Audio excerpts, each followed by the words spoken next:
in our scenario, there might be some disagreements in the office, but we kind of have to resolve it because there's no one to complain about at home. Yeah, it might be discussed at home as well, but we have to get through it. Let's get back to business. Today, as always, I'm joined with Karen, I'm joined with Laura, I've got Joe, and then we've got Ollie again with us. So what are we talking about today? We're talking about relationships in business by popular demand. And obviously, as you guys probably know, Laura and I are together. We've been together for a long time, and all the time we've been together, we've been doing businesses together to a more recently close degree. Initially, when we started, we were working on it together, but also had our own separate jobs. Mm-hmm. And you guys have asked us sort of what's it like working so closely, living together, and all those things. Don't you kill each other? Evidently not so far, which is good. Not yet. But it obviously has challenges. But I think first and foremost, it has a lot of benefits, because if you are with that person and sort of committed to that person, you can probably be a little bit more frank with your feedback, and not that there's a bit more at stake, but if you have disagreements, you kind of have to resolve it. Otherwise, everything breaks apart, and you have to be willing to be a little bit uncomfortable in those circumstances and give criticism, receive criticism, and still be able to get over it. Yeah. Not just go, fuck you, I'm going, and everything's over. Because businesses and business partners, where it's two separate people, they do sometimes have a problem.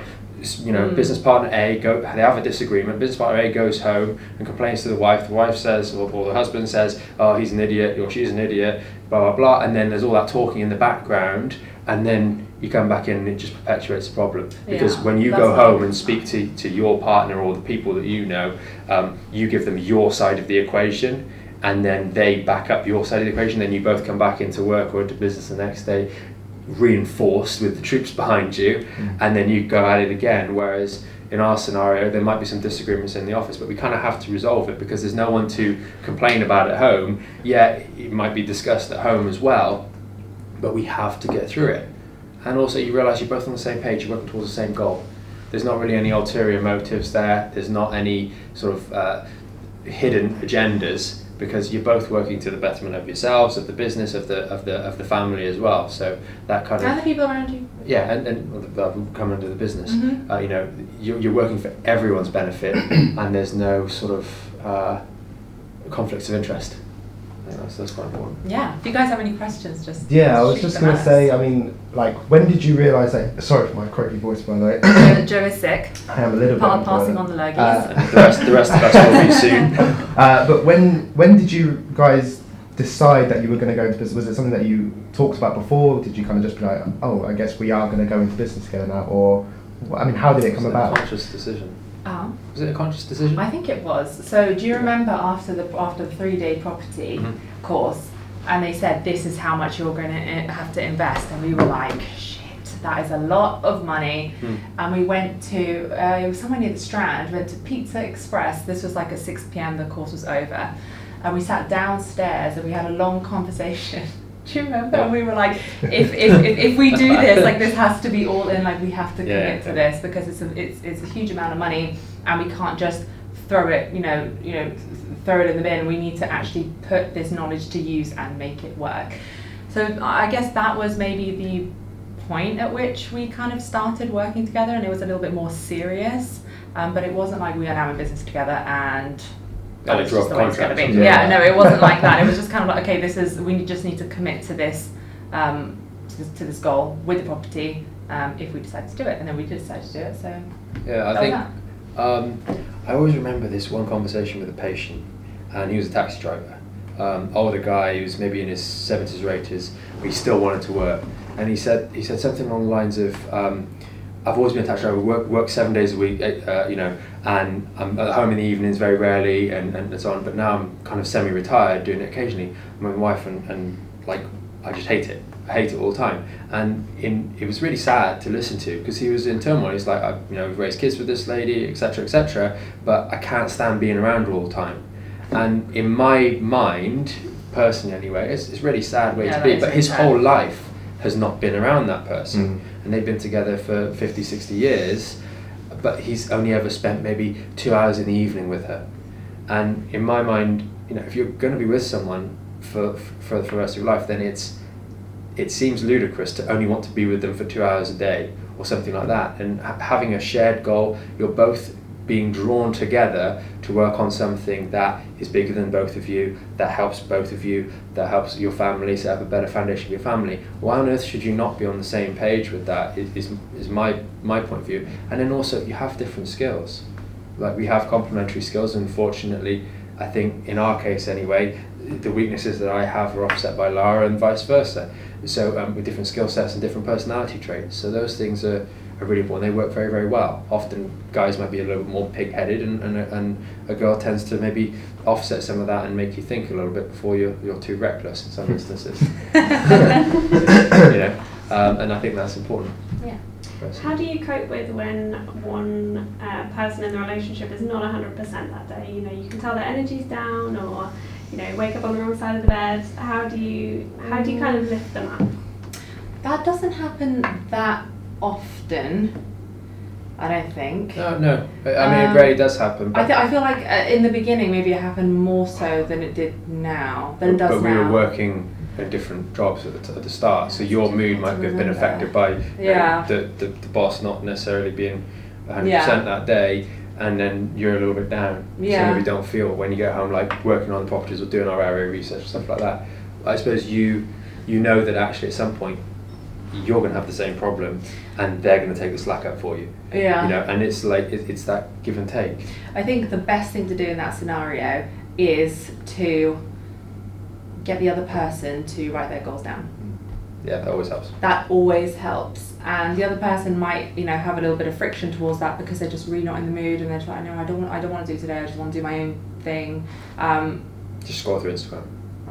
Yeah, which is never a good use of time. But if you can get the other person to write their goals down, because it just kind of is like a reset button. This is why we're doing what we're doing. Okay, let's go. So is that the reason why it doesn't happen that often with you guys, is because your goals are so clear cut? Yeah, I think so. You're both on the same page, you know what you're doing, so that's why those days, they can happen, but they don't happen that often. Yeah.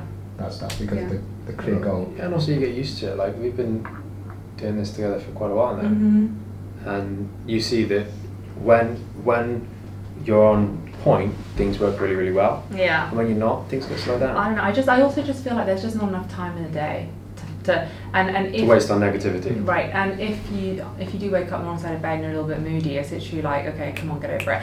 And it doesn't really take that long to snap out of it anymore.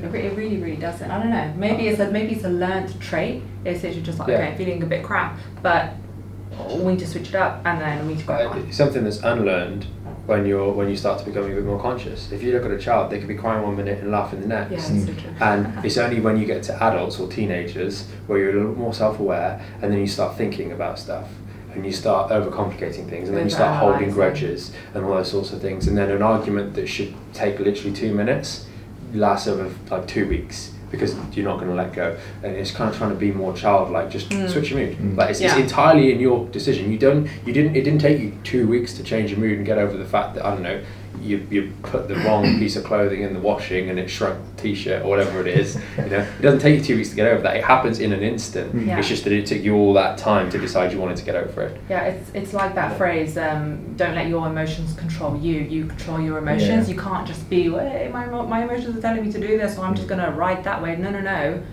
Get yourself in check, and this is what you're going to do. So, yeah. I think with a lot of people listening or watching, they might think that you guys have this perfect relationship. But obviously, no relationship is perfect, and and sometimes you are going to bicker. Sometimes you might snap at each other. Yeah, you guys have seen us bicker in the office. We're pretty open. And I'm just thinking, like, my own personal relationship. Like, there's going to be times where she bickers at me, I bicker at her, and like, so do you have rules about how you communicate with each other, or if something happens, or it's just like you won't hold a grudge basically if someone does like snap at each other? Then I think we're really lucky in the sense that we're quite easygoing and we're not that sensitive. Yeah, generally I'd say that. Compared to other people, things don't. Does it matter? Yeah. Does it really matter if this is like that, or these small things happen? When you have big. If you're worried about, whether you put the washing in at 30 or 40 and you're having an argument over that, you really need to reevaluate what the problems are in life, because it's just ridiculous. There's so many more things to be concerned about rather than wasting a good relationship or time or energy arguing over something silly. I think the only time we feel we maybe have tension is if it's like if we are talking about where the business is heading, or the really big goals, because I might have one idea, might have another idea, and then it's working through that to kind of get to the vision, because otherwise the really, really small stuff, it's just no time for it really. It's not worth it. It might be a disagreement, but it'll be a disagreement that lasts a finite period of time, not something that goes on for ages.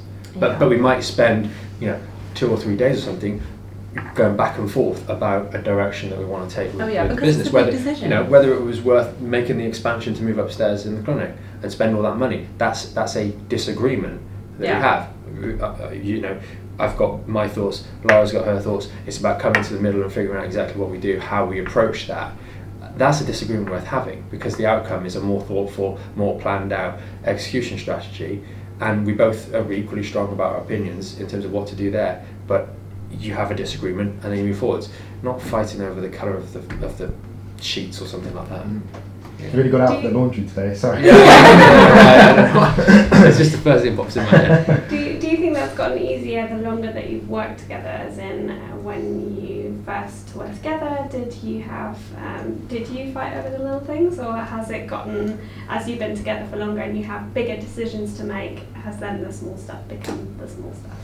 God, it's so difficult to remember. I feel like we tend to bicker quite a bit, but that's just bicker, and I maybe a bit of like more banter than even bickering.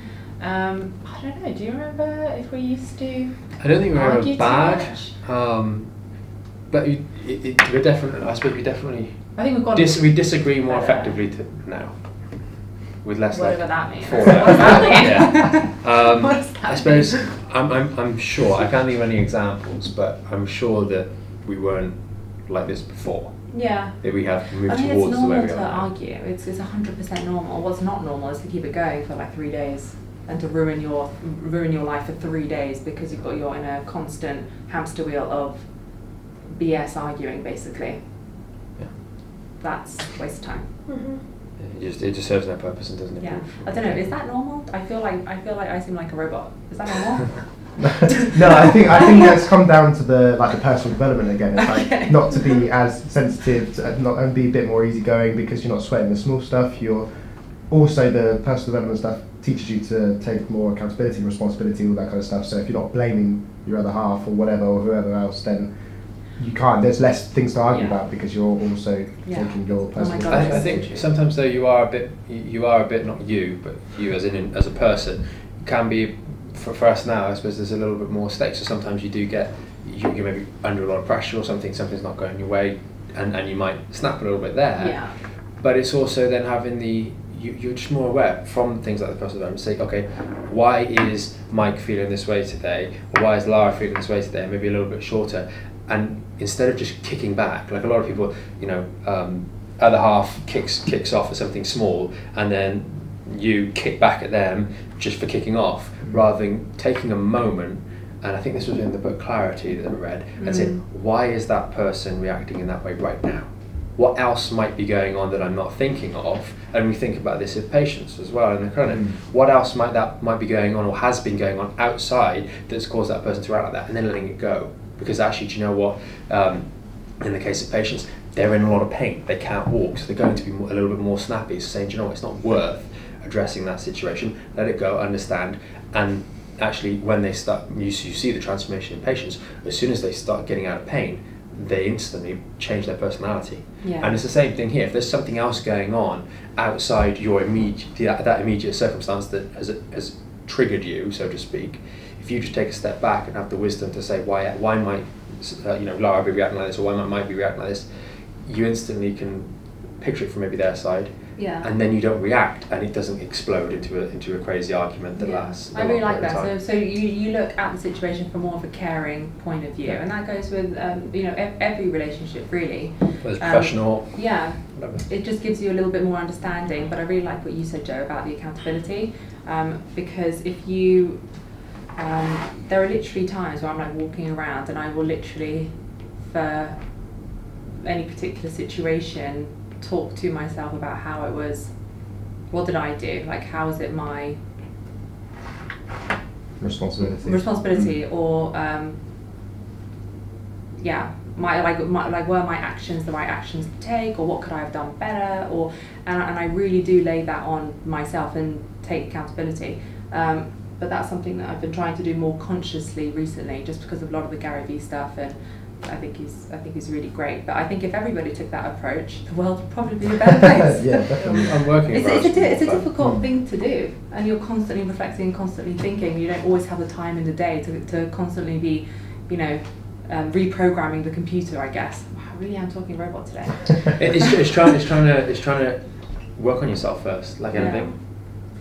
I think what you said about having to work out your differences because you're together 24/7 is really important.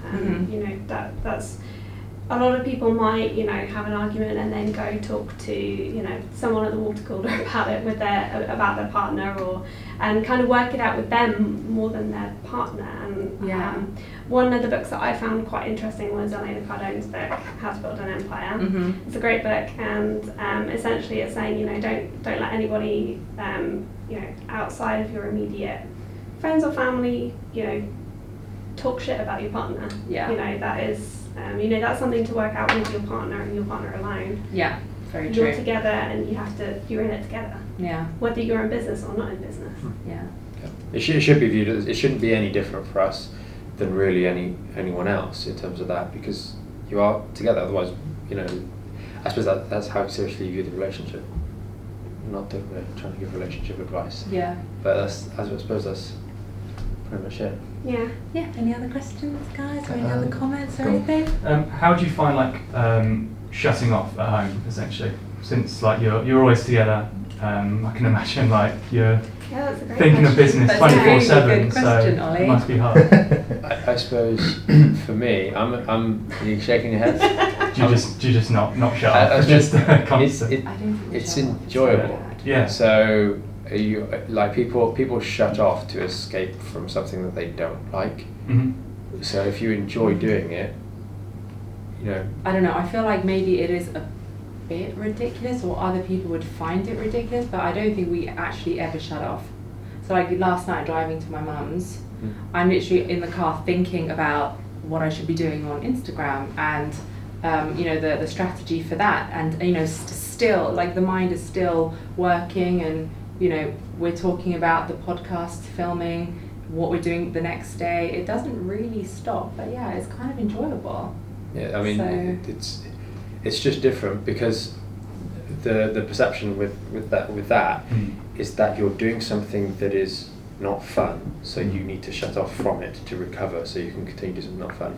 If you look at someone like Grant, he's fun all over the shop and he enjoys what he's doing, there's no limit, there's no need to shut off. Yeah. It's not something that you have to shut off from. That's taking the view that what you're doing is not good, and if you enjoy what you're doing, there might be challenges, but you don't really, I suppose, need to shut off in an objective. This is my downtime. I'm going to stare at the wall for 6 weeks, six hours. Yeah, we go to the cinema or stuff like that, or go to the gym, etc. But you don't have an objective shut off time. So I guess Gary Vee does just quickly. He does say about he has a form of escapism, and I guess cinema, going to the gym. This is like the New York Jets or whatever. So I guess that's a productive. Going to the gym is productive, obviously good for your body, and the cinema just a couple of hours watching a film or whatever. I think that this seems to be your shutting off period. Maybe, yeah, I would say. Awesome. Cool. Hope that was helpful. Cool.